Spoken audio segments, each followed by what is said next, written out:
Hello दोस्तों, 69,000 शिक्षक भर्ती को लेके बहुत सारे भ्रामक तथ्य सामने आ रहे हैं जब से सरकार ने ये कहा है कि वो सुप्रीम कोर्ट नहीं जाएगी और नई चयन सूची बनाएगी। कुछ लोग कह रहे हैं कि इतने जनरल के अभ्यर्थी बाहर हो जाएंगे।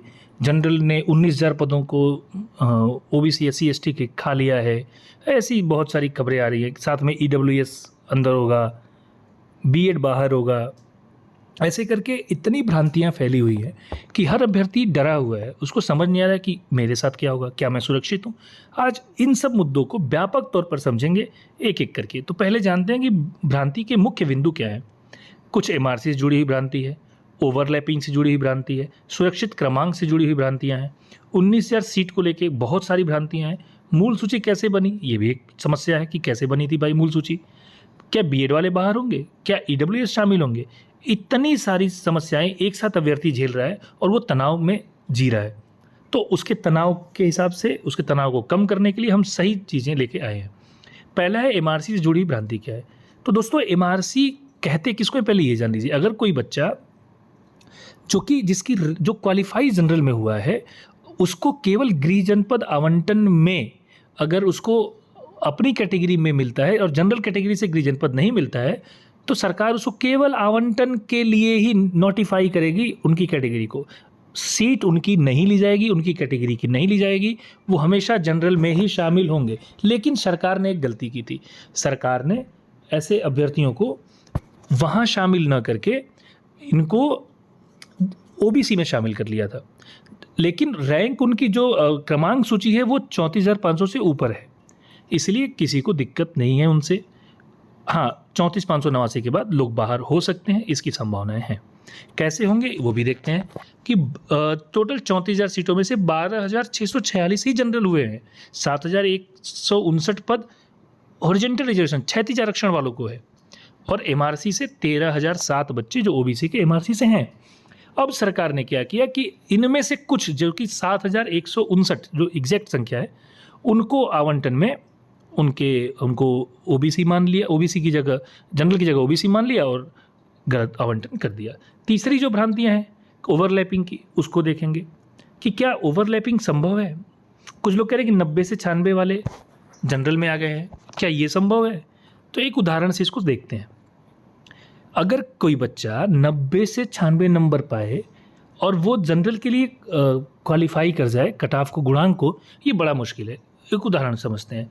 अगर एक ओबीसी बच्चा 98 नंबर पाता है तो उसका सुपरटेट गुणांक 38 और अकादमिक अच्छा है तो हाई स्कूल 75, 12th 70, स्नातक 60 मान लीजिए, बीएड बीटीसी 75 मान लीजिए, तब भी कुल गुणांक 66.8 होता है दोस्तों, जो कि 40,000 रैंक के आसपास आता है। तो कदापि किसी भी कीमत पे ये जनरल में क्वालिफाई कर ही नहीं सकते, चाहे जो हो जाए। हाँ, अगर इनका सुपरटेट में नंबर बहुत अच्छा है तो ऑब्वियस सी बात है वो जनरल में आएंगे, और वो आए भी हैं। 13,007 अभ्यर्थी ऐसे ही है जो एमआरसी के माध्यम से जनरल में आए हैं।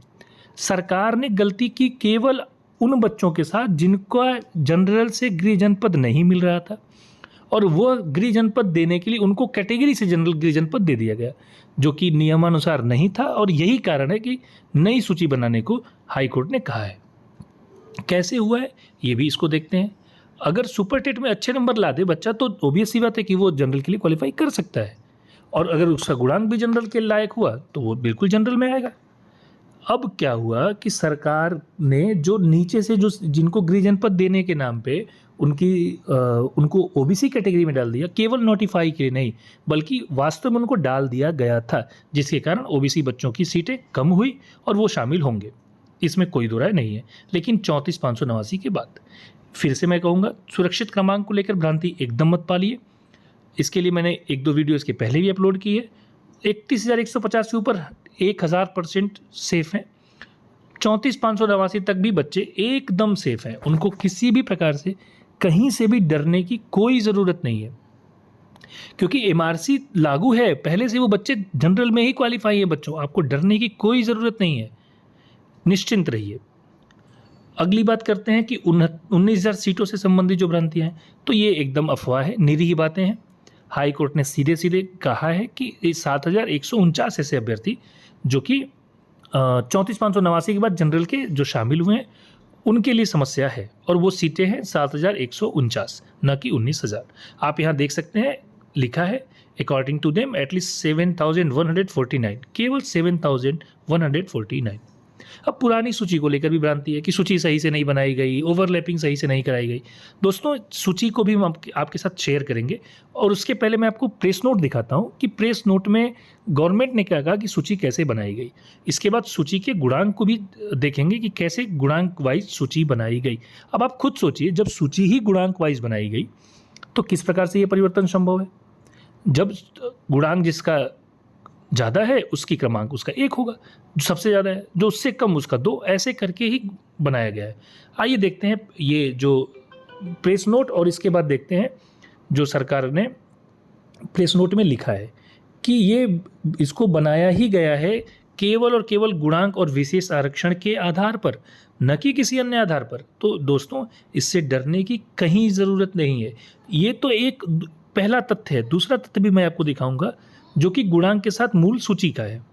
तो देखिए, जैसे मान लीजिए किसी बच्चे का सीरियल नंबर 32 है तो उसका कुल गुणांक 100 से ऊपर का है। किसी का 8,000 है तो उसका गुणांक 78 है। जिसका 37,000 है उसका गुणांक 69 है। जिसका 67,000 है उसका गुणांक दोस्तों 56 है। अर्थात गुणांक के आधार पर ही लिस्ट बनाई गई है। तो निश्चिंत रहें, मैं फिर कहूँगा, जो लोग भी 34,589 से ऊपर है एकदम निश्चिंत रहें। क्या बीएड वाले बाहर होंगे? बिल्कुल भी नहीं, क्योंकि ये उसके विज्ञापन में बीएड को अंदर किया गया था। सुप्रीम कोर्ट ने इस पर जजमेंट भी सुना दिया है कि बीएड अंदर रहेगा। निश्चिंत रहे, बीएड वालों को कोई भी बाहर नहीं कर सकता किसी भी कीमत पर। क्या ईडब्ल्यूएस शामिल होगा? बिल्कुल भी नहीं। ईडब्ल्यूएस का आरक्षण रेट्रोस्पेक्टिव प्रभाव से लागू नहीं किया गया है, भूतलक्षी प्रभाव से लागू नहीं किया गया है। ईडब्ल्यूएस का आरक्षण जिस दिन से लागू हुआ उसके पहले का ये भर्ती है, उसकी और भर्ती का विज्ञापन है। तो ये संभव ही नहीं है, और सुप्रीम कोर्ट ने इसको खारिज भी किया है। अब अगर किसी मुद्दे को लेकर आपके मन में डर है, भय है, तो मुझे कमेंट कर सकते हैं, मैं उसका जवाब जरूर दूंगा।